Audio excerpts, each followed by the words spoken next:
থাকলেও এই হাসিনার বর্বরতার কারণে কিন্তু আমরা সবাই একত্রিত হয়ে রাজপথে এসেছিলাম। সেখানে এখন পর্যন্ত বছর পার হয় নাই, মাত্র 6 মাস পার হয়েছে। এখন আমরা দেখতে পাচ্ছি যে আওয়ামী লীগের এই দুর্বৃত্তদের আস্ফলন, তারা লিফলেট বিতরণ করছে, হরতাল অবরোধ ঘোষণা করছে। রক্তের দাগ শুকায় নাই, আর আওয়ামী লীগ এই দেশে হরতাল অবরোধ করবে।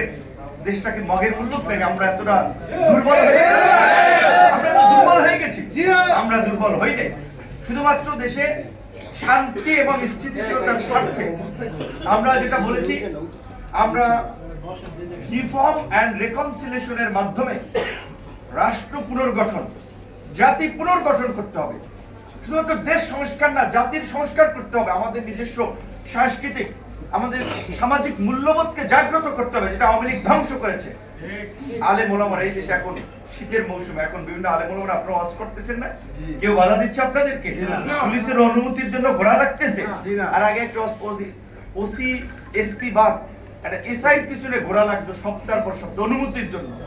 মানে আমার জমিদারি ভাব করতো, মনে হয় যে তারা যেন কি একটা বিষয়ের জন্য আসছে, তার ব্যক্তিগত একটা বিষয়, একটা ধর্মীয় আলোচনা, কোরআনের আলোচনা, সেটার জন্য বাধা বিঘ্ন। তারপর আবার আওয়ামী লীগের পাতি নেতা, সাথী নেতা, আর অতিথি করা লাগবে, মাইকে বাধা, এই সেই নানা ধরনের সমস্যা করতো।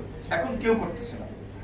একদিকে ওয়াজ মাহফিল করছেন, আরেকদিকে আবার অন্যান্য ধর্মাবলম্বী মানুষ তাদের অনুষ্ঠান কার্যক্রম করছেন, আবার যারা সাংস্কৃতিক কর্মকাণ্ড তারা তার কর্মকাণ্ড করছেন। কেউ কাউকে বাধা দিচ্ছে না, কেউ কারো অধিকার ক্ষুণ্ণ করছে না।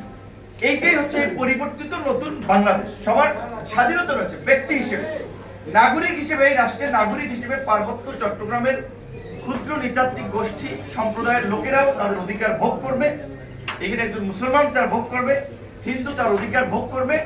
এইটা আমরা নিশ্চিত করতে চাই। রাষ্ট্র হিসেবে যদি আমরা নাগরিকদের এই অধিকারটা নিশ্চিত করতে না পারি, তাহলে আমাদের মধ্যে বিভাজন তৈরি হবে, বিদেশি শক্তিগুলো আমাদের নিয়ে খেলবে, দেশে নানান ধরনের অস্থিরতা তৈরি করবে। আমরা সকলের অধিকারের প্রশ্নে শ্রদ্ধাশীল, কিন্তু একটা বিষয় আমাদেরকে রাজনৈতিক মত পথের বাইরে গিয়ে পরিষ্কার হতে হবে যে এই জঘন্য গণহত্যাকারী আওয়ামী লীগ এবং তার দোসরদের রাজনীতি এই দেশে চলবে না। রাজনৈতিক ভাবে নিষিদ্ধ করতে হবে।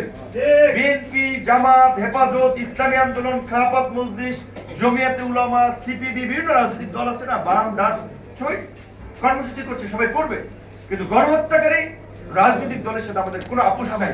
আমরা লক্ষ্য করলাম আশ্চর্যের সাথে বড় বড় রাজনৈতিক দল, আমরা সহযোগী, আমরা ভাই, আমরা সহযোগী একসাথে রাজপথে কার জীবন চলে যায় আমরা জানি না। আমরা লড়াইটা করেছি, কিন্তু ভোটের রাজনীতির কারণে তারা শক্ত কথা বলছেন আওয়ামী লীগকে নিষিদ্ধের প্রশ্নে।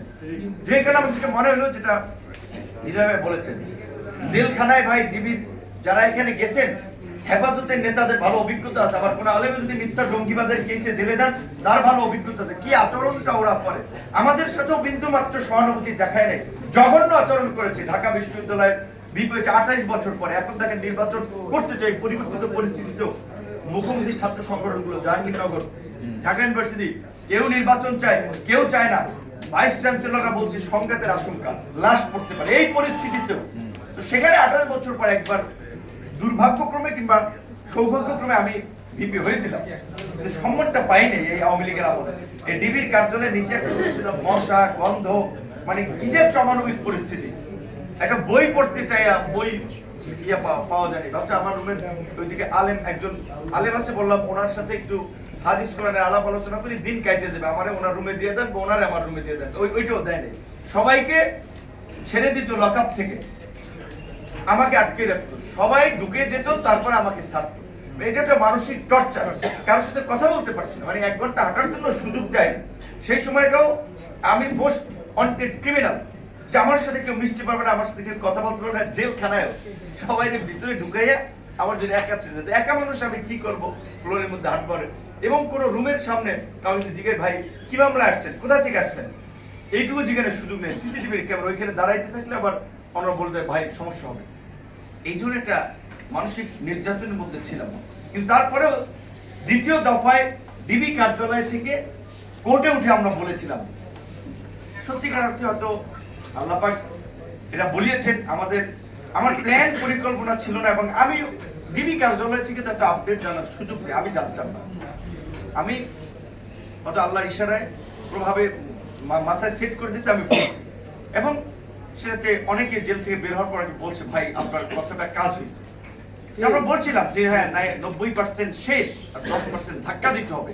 সবাই রাস্তায় থাকে, অনেক মানুষ যেটা বলছে যে যারা আন্দোলন সংগ্রামের লোক না, যাদেরকে আপনারা বলেন ফার্মের মুরগি, পোল্ট্রির মুরগি, নাদুস টুদুস ছেলে মেয়ে, তারা অনেকে বলেছিল ভাইয়া আপনার কথায় আমরা রাস্তায় নেমেছিলাম। কিন্তু আল্লাহর রহমত, সবচেয়ে বড় কথা, আমার কথা হোক বা না হোক, যে নেতৃত্ব দিছে বা না সেইটা ম্যাটার না, এই ফ্যাসিবাদ থেকে আমরা মুক্তি পেয়েছি, এটা আল্লাহর রহমত, সবাই স্বস্তি। তো এই পরিস্থিতিটাকে ধরে রাখা আমাদের সকলের দায়িত্ব। কাজে আল্লাহর হস্তে আওয়ামী লীগের প্রশ্নে কেউ কম্প্রোমাইজ করে না। সত্য কথা বলবো, জামাতের মতো দল শক্তভাবে বলছে না যে তারা আওয়ামী লীগের রাজনীতি নিষিদ্ধ চায়। বিএনপির মতো বড় দল বলছে না তারা আওয়ামী লীগের রাজনীতি নিষিদ্ধ। তারা আমাদের সহযোগী, আমরা কারো বিরুদ্ধে বলছি না। বলছি এই আন্দোলনের গত 16 বছরের সবচেয়ে